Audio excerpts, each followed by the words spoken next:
Hello everyone. Today we are going to discuss about lung volumes and capacities. Now first I am going to discuss about this entire lecture in English. Then at the end I will summarize this lecture into Gujarati.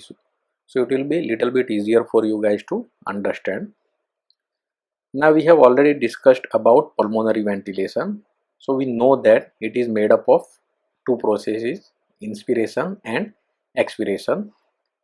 Now every time we inspire, certain volume of air it goes inside lung, and every time we expire, certain volume of air it comes out of lung.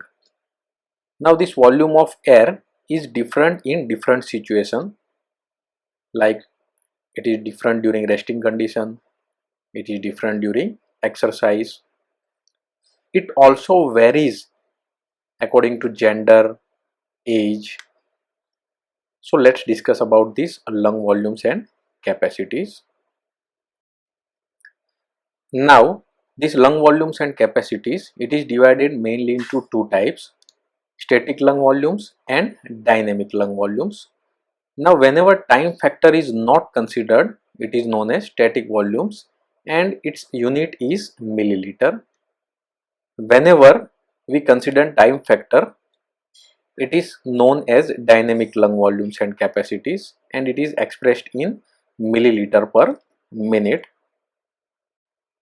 So let's start with static lung volumes and capacities. First of all, tidal volume. So it is the volume of air inspired or expired out of lungs with each breath during normal quiet breathing, and its normal value is around 500 ml. Now suppose we are sitting at some place without much activity, and every time we breathe in, then the amount of air it will be around 500 ml, and it is known as tidal volume. The amount of air in expiration, it will be also similar. Now over here, this 500 ml, it is considered in adult normal male, so it may vary slightly in female, as well as it may vary slightly in different age. Next is inspiratory reserve volume. So it is the maximum amount of air that can be inspired over and above normal tidal inspiration. Again, in normal adult male, its value is around 3000 ml. So over here, what we do is first we breathe in tidal volume of air, that is around 500 ml. Then we are going to make our maximum effort and we are going to breathe as much air that is possible, and that volume of air it is known as inspiratory reserve volume. Next is expiratory reserve volume. Its value is around 1100 ml. So over here, first we are going to expire tidal volume of air, that is we are going to breathe out normally. Then we are going to make our maximum effort and we are going to expire as much air as possible, and that volume of air it is known as expiratory reserve volume. Now even after our maximum effort of expiration, certain amount of air it always remains inside lung, and it is known as residual volume. Its value is around 1200 ml. Now the meaning of this word residual, it means some part that remains even after much of it is gone. So we can say that residual volume of air it always remains inside lung and it never leaves. Now the benefit of this residual volume is that it provides distending pressure to keep alveoli open. Suppose in certain condition, if there is no residual volume, what it means that every time we breathe out, the alveoli they will collapse, and whenever we inspire again, this alveoli they have to open again. So that will increase our work of breathing tremendously. So we can say simply that this residual volume, it decreases our work of breathing by keeping this alveoli open, and it also ensures continuous exchange of gases. Now next is inspiratory capacity. Now whenever we are talking about any capacity, it is sum of two or more volumes. So over here, inspiratory capacity, it is sum of tidal volume plus inspiratory reserve volume. Now we know that volume of tidal volume is 500 ml and amount of air in inspiratory reserve volume is around 3000 ml. So inspiratory capacity is around 3500 ml. So if you want to define, then it is the maximum volume of air that can be inspired after normal tidal expiration. So suppose if we want to check inspiratory capacity, what we are going to do is, first we are going to expire normal volume of air, that is tidal volume. Then we are going to inspire as much as that is possible. So it will give us value of inspiratory capacity. Next is expiratory capacity. It is sum of tidal volume plus expiratory reserve volume, and its value is around 1600 ml. So it is the maximum volume of air that can be expired after normal tidal inspiration. Next is vital capacity. Now this is very important parameter to check our normal lung efficiency. It is sum of inspiratory reserve volume plus tidal volume plus expiratory reserve volume. Its value is around 5 liter or 5000 ml in adult male. Now it is the maximum amount of air that can be expired forcefully after maximum inspiration. About this vital capacity, we are going to discuss in detail in later part of our lecture.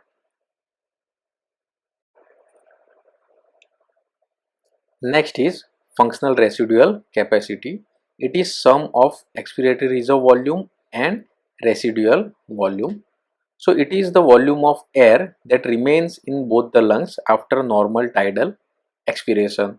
So we can say that during resting condition, it is the amount of air that always remains inside lung. So coming to importance of FRC. Now functional residual capacity, it provides sufficient amount of gases, so there is continuous exchange of gases between lungs and pulmonary capillaries. Also breath holding, it is possible because of functional residual capacity. Along with that, it also causes dilution of toxic inhaled gases. Suppose if we enter into certain environment where gases are toxic and that can be hazardous for us. So because of presence of functional residual capacity, some amount of air is always present inside lung. So whenever we inhale new toxic gases, it will dilute them and it will give a certain safety factor to move out of that particular area or to take any other safety precautions. Next is, because of functional residual capacity, load on respiratory mechanism and ventricles, it is decreased very much.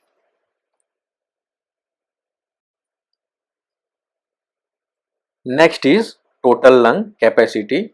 It is sum of vital capacity plus residual volume.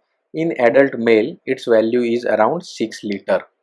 So it is the amount of air that is present in both the lungs after possible maximum deep inspiration. So we can say that it is the maximum amount of air that a lung can store. So whenever we are inspiring maximum, it will give us value of total lung capacity. Next is closing volume. Now during forced expiration, intrapleural pressure, it becomes positive and respiratory bronchioles, they are obliterated. So after these bronchiole are obliterated, whatever force we use, no air can be expired, and the lung volume at which this point is reached, it is known as closing volume. Now let's discuss this vital capacity again in detail. So if you want to define, then it is capacity, or this vital capacity is maximum amount of air that can be expired by most forceful expiratory effort after the lungs have been filled with maximum inspiration. So over here what we are going to do is, again we are going to inspire maximum, then we are going to expire maximum, and that volume of air is known as vital capacity. Its value is around 5 liter. It is slightly less in female. Now coming to the factors affecting vital capacity. First is gender. Now vital capacity, it is slightly less in females.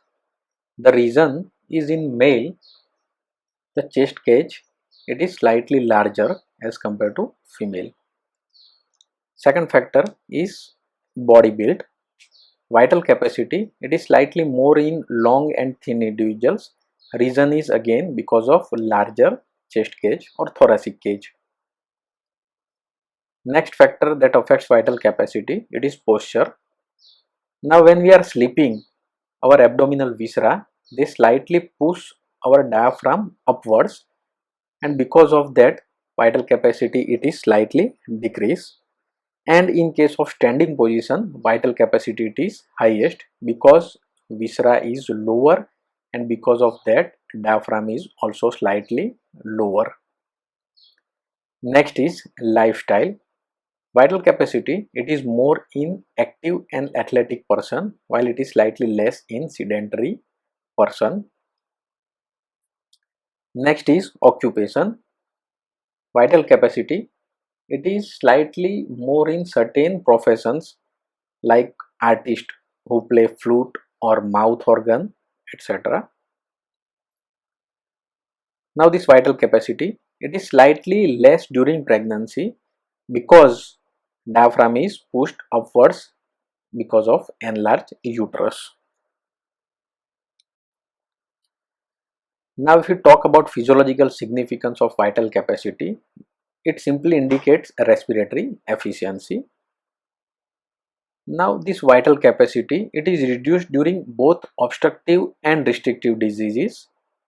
So this vital capacity, it is utilized to diagnose as well as to assess severity and prognosis of respiratory diseases. If we talk about limitation of vital capacity, then it cannot differentiate between obstructive and restrictive disease because it is decreased in both types of diseases. Next is pulmonary function test. We can check all these lung volumes and capacities with the help of spirometer, and these tests, they are known as pulmonary function test. So we can simply say that pulmonary function test, they are utilized to check functionality of our lung. In this image you can see spirometer known as Hutchison spirometer after the scientist who invented it. This spirometer, it can measure lung volumes and capacities.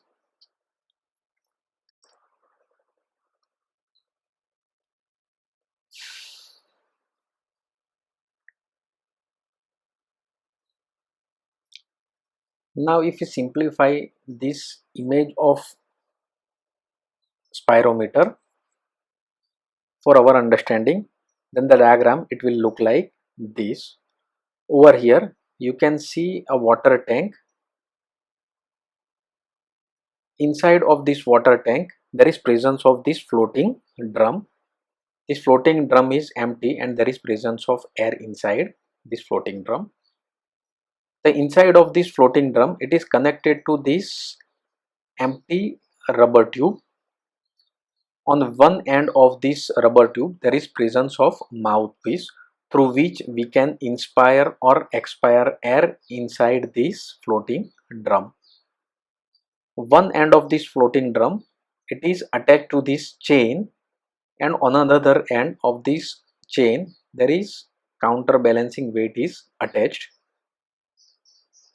On this chain there is presence of this recording lever, and with the help of this recording drum we can obtain a recording of expired and inspired air inside this floating drum. So what happens that whenever we inspire or expire, it will move upwards or downwards, and along with that there is movement of this recording lever upward and downwards on this recording rotating drum, and we can utilize this is graphical recording of recording on spirometer. Now over here the spirometer, it is having certain limitations. For example, it cannot record residual volume. The reason is it can record only amount of air that is inspired or expired from this floating drum. Now residual volume, it is the amount of air that always remains in our lung, so we cannot measure it with the help of spirometer. There is another method for the measurement of this residual volume. Now as we cannot measure residual volume, we cannot measure functional residual capacity, because residual volume, it is part of functional residual capacity. Also we cannot measure total lung capacity with the help of spirometer, because again residual volume, it is part of total lung capacity. But we can measure tidal volume as well as inspiratory reserve volume, expiratory reserve volume, inspiratory capacity, expiratory capacity and vital capacity with the help of spirometer. Now over here you can see on one axis there is time, and on one axis there is lung volume in milliliter. Now over here every time we inspire or expire, graph goes upwards and downwards, and this is tidal volume. Let's discuss it in detail. Every time we inspire, the recording drum, it goes downward inside water tank, and it will create upward movement of recording lever. So the tidal volume, it starts from here and it's end over here. So again we can see this is the beginning of inspiration and this is end of inspiration, and this is tidal volume. It is around 500 ml. Now every time we expire air inside floating drum or inside spirometer, it will move upwards. This floating drum, it will move upwards inside this water tank, and it will bring a recording device downwards. So over here this part coming from here to here, you can see this arrow on the screen, red arrow on the screen. From here to here, this process, it marks expiration. So this is beginning of expiration and this is end of expiration, and this volume of air is tidal volume, which is around 500 ml. So again this is repetition, inspiration, expiration, inspiration, expiration, inspiration. Now once we have taken tidal volume of air inside our lung, that is normal inspiration, then we are going to put our maximum effort and we are going to inspire maximum air, and that is known as inspiratory reserve volume. Over here you can see the movement of this red arrow. This is end of deepest possible inspiration, and this entire value from here, over here one more time, from here to here, it is known as inspiratory reserve volume. Again we are going to expire this air, again we are going to repeat this inspiration and expiration. Once we expire normal amount of air, over here you can see, then we are going to make maximum expiration, we are going to make maximum effort that is possible, and we are going to expire as much air as possible. Over here you can see, and this is the end, this is the maximum volume of air that can be expired, and value from here to here, it is known as expiratory reserve volume. Over here we can also consider this part as expiratory reserve volume. Again, once we expired, we are going to take certain normal breathing. Over here you can see.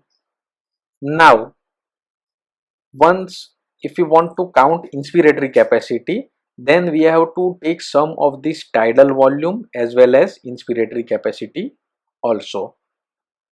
Or in another word, we can say that if you want to count inspiratory capacity, first we have to expire tidal volume of air, then we have to take deepest possible inspiration, and this is known as inspiratory capacity. Next is vital capacity. It is possible deepest inspiration from here to possible deepest expiration, and that is known as vital capacity. So this is all volumes and capacities we can record with the help of spirometer. As I said earlier, and let's repeat again, residual volume, functional residual capacity and total lung capacity, they cannot be measured directly with the help of spirometer. There are other methods for measurement of all these volume and capacities. Now moving to next part, that is dynamic lung volumes and capacities. Now over here we consider time factor, so it is expressed in milliliter per minute. First one is timed vital capacity or forced vital capacity. Now it is the volume of air that can be expired rapidly with maximum force following a maximum inspiration. Now over here the difference between vital capacity and forced vital capacity is, forced vital capacity is rapid and timed. Now over here in this figure you can see normal spirogram. Over here normal spirogram, it plots the total volume exhale against time.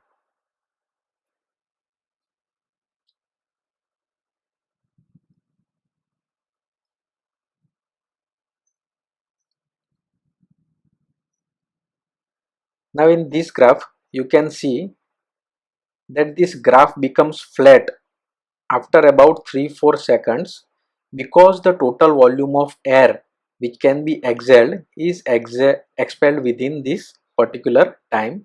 You can, now if we talk about components of forced vital capacity, then it is divided into three parts or three components: forced expiratory volume 1, forced expiratory volume 2 and forced expiratory volume 3.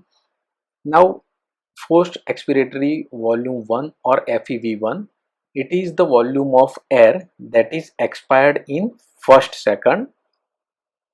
FEV2, it is volume of air that is expired in 2 seconds, and FEV3, it is volume of air that is expired in first 3 seconds. So suppose if we consider that our forced vital capacity is around 5 liter, then out of this 5 liter, 80 to 85 percentage of volume is expired just in first second, and in first 2 second, out of this 5 liter, 90 to 95 percentage of volume is expired. So this FeV2, it consists of FeV1 that is of first second, and additional 5 to 10% in second. Then comes FeV3, that is volume of air that is expired in first 3 seconds, and it is the volume. If we considered vital capacity again 5 liter, then 98 to 100% is expired in first 3 seconds.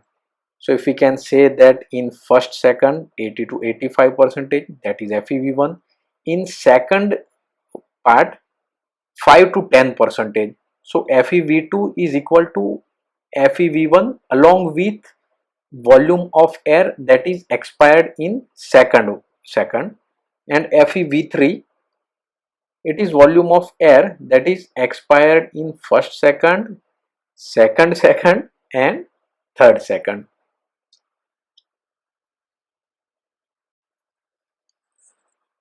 Next is pulmonary ventilation or minute ventilation.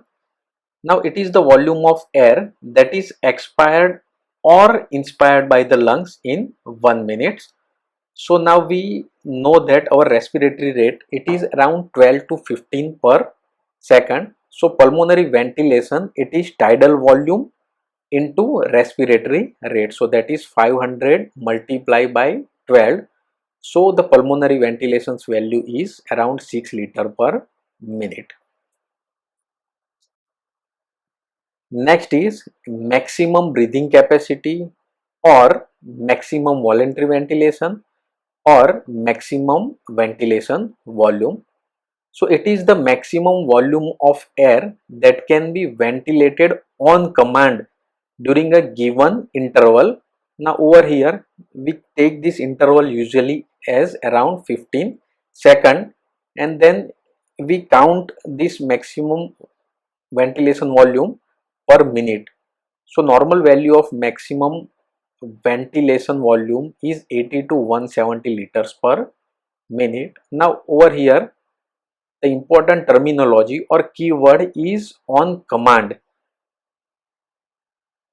and it can be continued for only certain time period. The reason is that if this forced ventilation is continued for more than 2 to 4 minutes, person may faint due to carbon dioxide washout. Now what is this carbon dioxide washout? About this in detail we are going to discuss in regulation of respiration. Next is slow vital capacity. Now, in certain diseased individuals, it is difficult to measure forced vital capacity because in forced maneuver, due to increased intrathoracic pressure, sometimes airway get compressed and causes early airway closure and gas trapping in diseased individual, and this may lead to airway compression, syncope and dizziness. So in those subjects, we measure vital capacity without trying to force the air out. So it is known as slow vital capacity. Next is pulmonary reserve or breathing reserve. So it is maximum amount of air above pulmonary ventilation which can be breathed in and out of lungs in 1 minute. What it simply means that when we normally breathe, the volume we breathe in or breathe out is pulmonary ventilation. But above this pulmonary ventilation, if required, we can breathe more, and this value it is known as pulmonary reserve or breathing reserve. We can get this value by the equation, that is over here pulmonary reserve is equal to maximum ventilation volume minus pulmonary ventilation, and it is usually expressed as percentage of maximum ventilation volume and is also known as percentage of pulmonary reserve or dyspneic index. Over here you can see the equation by which we count dyspneic index.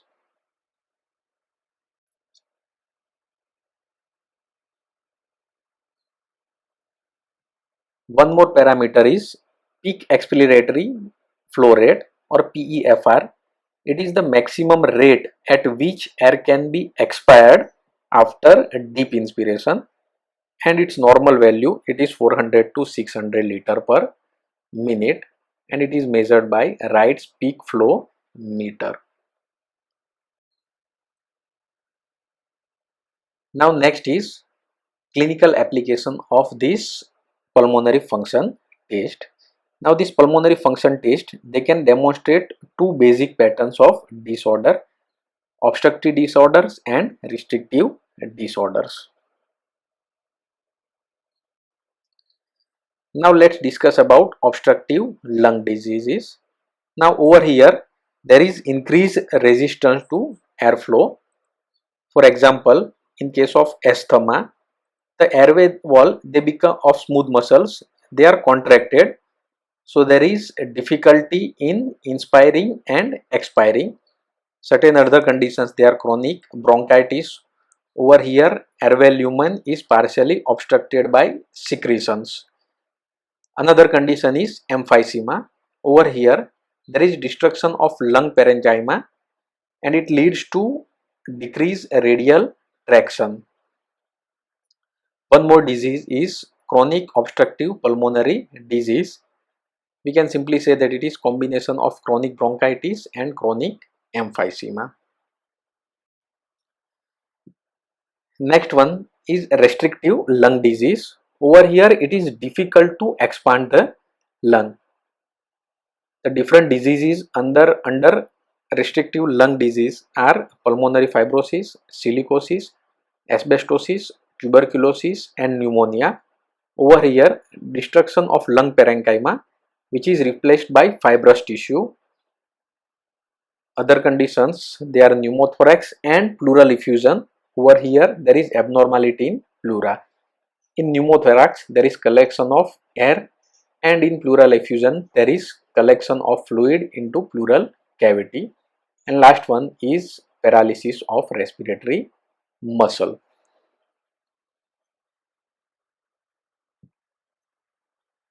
Now let's discuss about a difference between lung function test in obstructive and restrictive disease. Before we start discussion, let's summarize these obstructive and restrictive lung diseases in one sentence. In obstructive disease, the issue is in movement of airflow, while in case of restrictive disease, the issue is in expanding the lung.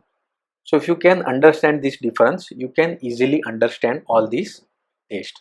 Now let's start with first. Now as we discussed earlier, vital capacity, it can be normal or decreased in both the disease. So it is not helpful in differentiating between this obstructive and restrictive disease. Next is residual volume. Now it is highly increased in obstructive disease. The reason is over here lung can easily expand, but it is difficult to move this air from the lung to outside. So more amount of air is stored inside the lung, and so it increases residual volume. At the same time, functional residual capacity, it is equal to expiratory reserve volume plus residual volume. As residual volume is increased in obstructive disease, so is functional residual capacity. Same way closing volume is increased, and same way total lung capacity is increased. But in case of restrictive disease, this residual volume it is decreased, because over here there is restriction in expanding the lung. So lung cannot store adequate amount of air, and that leads to decrease in residual volume.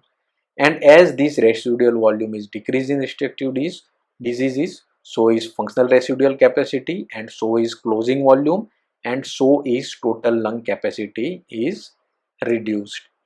Now total lung capacity, it is highly affected in restrictive disease. The reason is as lung cannot expand easily, it cannot store very much amount of air. Now coming to the dynamic lung volumes and capacities. Now FVC and main component of FVC, that is FEV1, it is highly decreased in obstructive disease. The reason is in FEV1 what we considered is forceful expiration of air in particular time. Now because of obstruction we cannot expire that air very easily, so it leads to reduce in FEV1 as well as FVC. Coming to the restrictive disease, this FEV1 and FVC, it is normal, it may be normal or it may increase in restrictive disease. The reason is the issue is in expansion of lung, but if we want to expire there, then we can expire it easily and forcefully. Same way PEFR, FEF 25 to 75%, that leads to that is suggestive of small airway obstruction, and forced expiratory flow 200 to 1200, that suggests large airway obstruction. All of these, they are highly decreased in obstructive disease. As we discussed earlier, again it is because there is difficulty in expiring the air. While in case of restrictive diseases, all these parameters, they may be normal or they may increase, because the issue is in expanding the lung, but there is no issue in expiring this air from lung to outside. So with this we finish our today's lecture. ચલો તો હવે આપણે આજનું lecture ફરીથી એકવાર ગુજરાતીમાં summarise કરી લઈએ. આજે આપણે ડિસ્કસ કર્યું લંગ વોલ્યુમ અને કેપેસિટી વિશે. First, tidal volume. Tidal volume એટલે આપણે જ્યારે નોર્મલી શાંતિથી બેઠા હોઈએ અંડર રેસ્ટિંગ કન્ડિશનમાં, ત્યારે જે વોલ્યુમ ઓફ એરને આપણે શ્વાસમાં અંદર લઈએ અથવા બહાર કાઢીએ એને કહીશું ટાઇડલ વોલ્યુમ. એની વેલ્યુ છે 500 ml. ત્યાર પછી આવશે ઇન્સ્પિરેટરી રિઝર્વ વોલ્યુમ. એનો મતલબ શું થયો? પહેલાં આપણે ટાઇડલ વોલ્યુમ જેટલી એર લઈ લઈશું, ત્યાર પછી રિઝર્વ મતલબ શું છે કે એને આપણે નોર્મલી યુઝ નથી કરતા, પણ જરૂર પડે એ રિઝર્વ વોલ્યુમનો આપણે યુઝ કરીશું. સો એને આપણે ચેક કરવું હોય તો પહેલાં આપણે ટાઇડલ વોલ્યુમની એર અંદર લઈ લઈશું, ત્યાર પછી મેક્સિમમ એફર્ટ આપીશું ઇન્સ્પાયર કરવા માટે, શ્વાસને અંદર લેવા માટે, અને એ જે વેલ્યુ છે આફ્ટર ટાઇડલ વોલ્યુમ, એ વોલ્યુમ કહેવાશે ઇન્સ્પિરેટરી રિઝર્વ વોલ્યુમ. નેક્સ્ટ આવશે એક્સપિરેટરી રિઝર્વ વોલ્યુમ. અહીંયા આપણે નોર્મલી પહેલાં શ્વાસને બહાર કાઢીશું અને ત્યાર પછી મેક્સિમમ એફર્ટ કરીશું, જેટલો આપણાથી શ્વાસ બહાર કઢાય એટલો, અને એ વોલ્યુમ ઓફ એરને કહેવાય છે એક્સપિરેટરી રિઝર્વ વોલ્યુમ. ત્યાર પછી આવશે ઇન્સ્પિરેટરી કેપેસિટી. ઇન્સ્પિરેટરી કેપેસિટી અને ઇન્સ્પિરેટરી રિઝર્વ વોલ્યુમનો બંનેનો મેઇન ડિફરન્સ જે એ છે કે ઇન્સ્પિરેટરી કેપેસિટીમાં આપણે ટાઇડલ વોલ્યુમને પણ કન્સિડર કરીએ છીએ. એ જ રીતે એક્સપિરેટરી કેપેસિટી, એની અંદર આપણે ટાઇડલ વોલ્યુમ પ્લસ એક્સપિરેટરી રિઝર્વ વોલ્યુમને કન્સિડર કરીએ છીએ. આ સિવાય પણ આપણે ગમે એટલો પ્રયત્ન કરીએ શ્વાસને બહાર કાઢવા માટેનો, અમુક વોલ્યુમ ઓફ એર છે કે જે હંમેશા લંગની અંદર રહે જ છે, અને એને કહેવાય છે residual volume. It is kind of resident.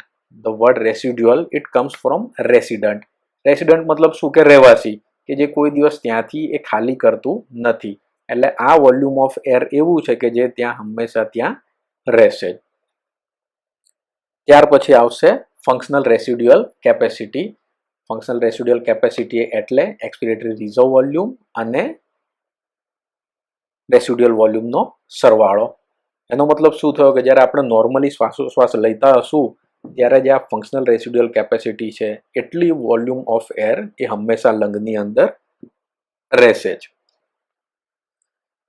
ત્યાર પછી આવશે total lung capacity. Total lung capacity જે નામ પોતાની રીતે સજેસ્ટ કરે છે, એનો મતલબ શું છે કે લંગની અંદર આપણે કેટલું મેક્સિમમ વોલ્યુમ રાખી શકીએ, અને એને ચેક કરવું હોય તો કઈ રીતે? સિમ્પલી કે આપણે જેટલું પોસિબલ હશે એટલું મેક્સિમમ ઇન્સ્પિરેશન કરીશું, અને એ ટાઈમે આપણા લંગની અંદર જેટલી એર હશે એને કહેવાય છે ટોટલ લંગ કેપેસિટી.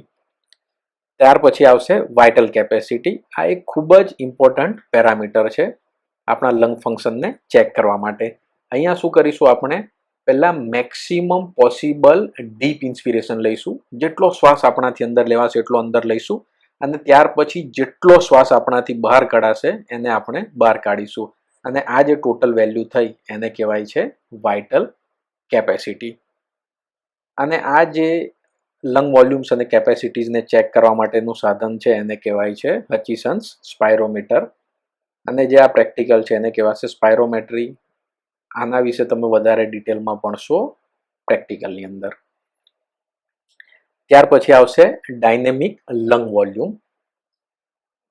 સ્ટેટિક અને ડાયનેમિક લંગ વોલ્યુમની અંદરનો મેજર ડિફરન્સ એ છે કે ડાયનેમિક લંગ વોલ્યુમની અંદર આપણે ટાઈમને કન્સિડર કરીએ છીએ, જ્યારે સ્ટેટિક વોલ્યુમની અંદર આપણે ટાઈમને કન્સિડર કરતા નથી.